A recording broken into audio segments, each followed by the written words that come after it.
क्या केंद्रीय एजेंसियों ने राबड़ी जी से कहा था कि आप गरीबों की ज़मीन लिखवाइए और उसके बदले नौकरी दीजिए?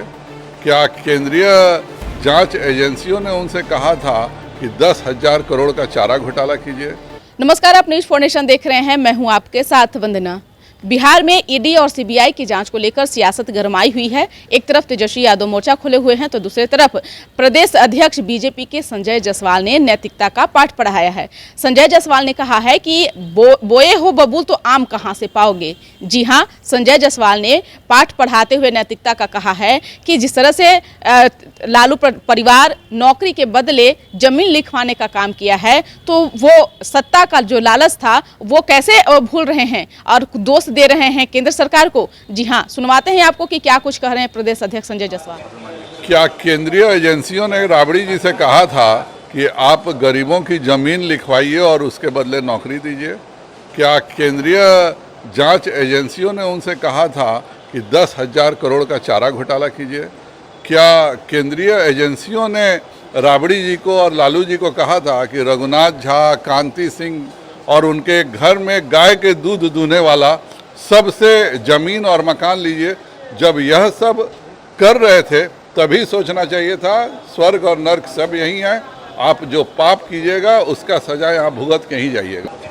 क्या केंद्रीय एजेंसियों ने राबड़ी जी से कहा था कि आप गरीबों की ज़मीन लिखवाइए और उसके बदले नौकरी दीजिए? क्या केंद्रीय जांच एजेंसियों ने उनसे कहा था कि 10,000 करोड़ का चारा घोटाला कीजिए?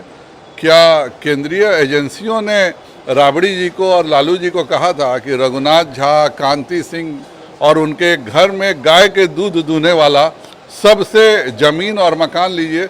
जब यह सब कर रहे थे तभी सोचना चाहिए था स्वर्ग और नर्क सब यही है, आप जो पाप कीजिएगा उसका सजा यहाँ भुगत के ही जाइए। सुना आपने कि क्या कुछ कहा। एक तरफ ईडी और सीबीआई को लेकर बिहार की सियासत में हलचल तेज है तो दूसरी तरफ प्रदेश अध्यक्ष संजय जायसवाल ने नैतिकता का पाठ पढ़ाते हुए यह भी कहा है कि स्वर्ग और नरक दोनों यहीं पर है और दोनों का परिणाम यहीं पर मिलता है, कहीं दूसरे जगह नहीं मिलता है। केंद्र सरकार पर आरोप लगाना बंद कर दें। कौन कहा था चारा घोटाला करने के लिए? कौन कहा था नौकरी के बदले जमीन लिखवाने के लिए? तो सारा जो कारनामा है वो राजद परिवार ने किया है और दोस्त किसी दूसरे पर मढ़ रहे हैं।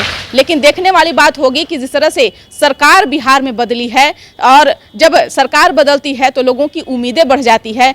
एक तरफ यह भी जताया जा रहा है कि लोकतंत्र को कहीं ना कहीं इससे काफ़ी आहत पहुंचने वाला है, क्योंकि जिस तरह से जनता यह उम्मीद लगाया कि नई सरकार बनी है बिहार में, नई सरकार से हमें कुछ फ़ायदा होगा, हमारे भविष्य के लिए कुछ अच्छा होगा, लेकिन यहाँ किसी प्रकार का कोई चीज़ दिखाई नहीं दे रहा है।